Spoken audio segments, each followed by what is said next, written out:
Why do 68% of conservative Catholics say they trusted Trump on pro-life issues? For years, the alliance between conservative Catholics and Donald Trump has been one of the most powerful, and some would say, surprising, forces in American politics. Many in the pews saw Trump as a champion for their values, especially when it came to the fight against abortion. His Supreme Court picks, his speeches at pro-life rallies, and his administration's policies all seemed to signal that he was the man who would protect what they saw as the most vulnerable, the unborn. But is that the whole story? Because until now, the Pope mostly played nice. The Vatican, for decades, has walked a careful line, offering gentle reminders about the dignity of life, but rarely wading directly into the stormy waters of American politics. Popes have spoken out on issues like poverty, war, and the environment, but when it came to the American culture wars, they often chose their words with surgical precision, careful not to alienate the millions of Catholics who see themselves as both devout and deeply conservative. That is, until now. But Pope Leo just flipped the script. Hard. It all started when Pope Leo XIII, the first American pope, yes, really, publicly questioned whether Trump's tough immigration policies are actually pro-life. This wasn't just a passing comment. It was a direct challenge to the heart of the conservative Catholic-Trump alliance. For the first time, the leader of the world's 1.3 billion Catholics was asking, can you really call yourself pro-life if you support policies that separate families, detain children, and turn away desperate refugees at the border? The shockwaves were immediate. He said, and I quote, "Someone who says I am against abortion, but I am in agreement with the inhuman treatment of immigrants. I don't know if that is pro-life." Pause for effect. Ouch. Those words landed like a thunderclap. For many, it was the first time they'd heard a pope draw such a clear line between the pro-life label and the treatment of immigrants. The message was unmistakable. Being pro-life isn't just about abortion. It's about how we treat every human being at every stage of life, no matter where they come from or what language they speak. And for conservative Catholics who had grown comfortable with the old boundaries, this was a wake-up call. Conservative Catholics who loved Pope Leo's old-school style, think Latin Mass and classic robes, were stunned. Many had seen Pope Leo as one of their own, a traditionalist, a defender of the faith, someone who would stand up for the old ways in a rapidly changing world. They never expected him to take such a bold public stand against a political figure they had come to trust. The reaction in parishes across America was immediate. Some felt betrayed, others were simply confused, and a few, quietly, wondered if the Pope might actually have a point. But for most, the feeling was one of shock.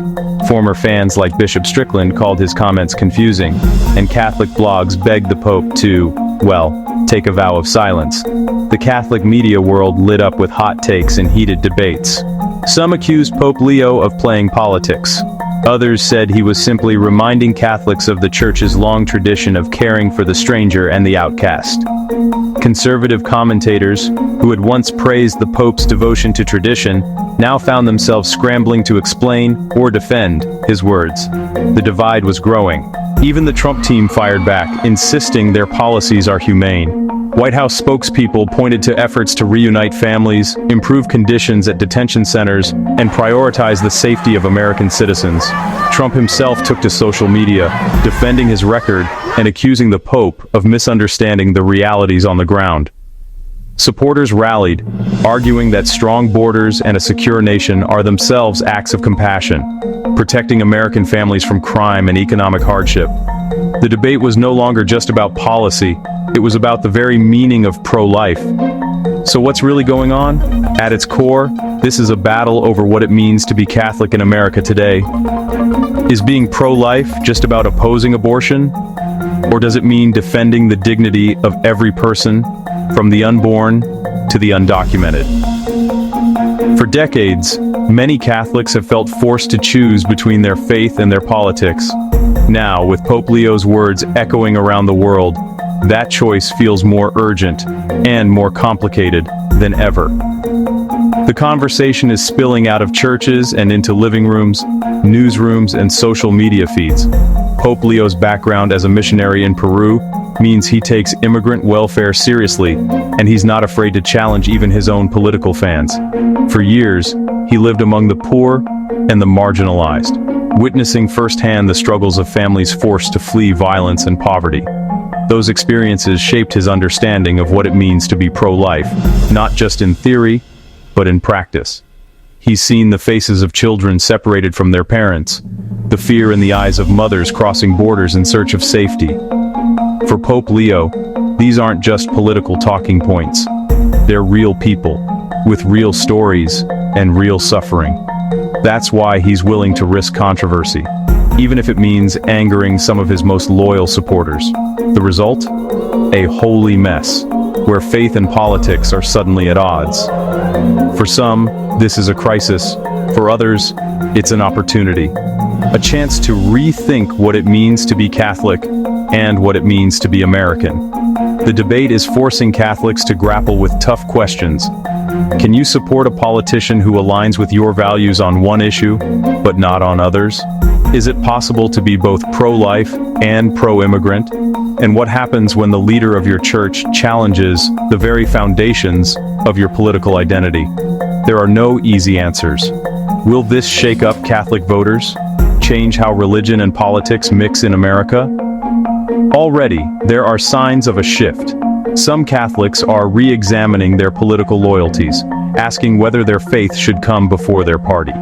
Others are doubling down, insisting that the Pope is out of touch with the realities of American life. The 2024 election could see Catholic voters more divided than ever before, with some breaking ranks and others rallying around their traditional causes. One thing is clear: the old alliances are crumbling, and a new era of Catholic political engagement is beginning. Let us know in the comments. And for more on big debates like this, hit subscribe and ring that bell. Whether you're Catholic, curious, or just love a good controversy, we want to hear your thoughts. How do you see the future of faith and politics in America? Will Pope Leo's challenge change the conversation, or just deepen the divide? See you next time.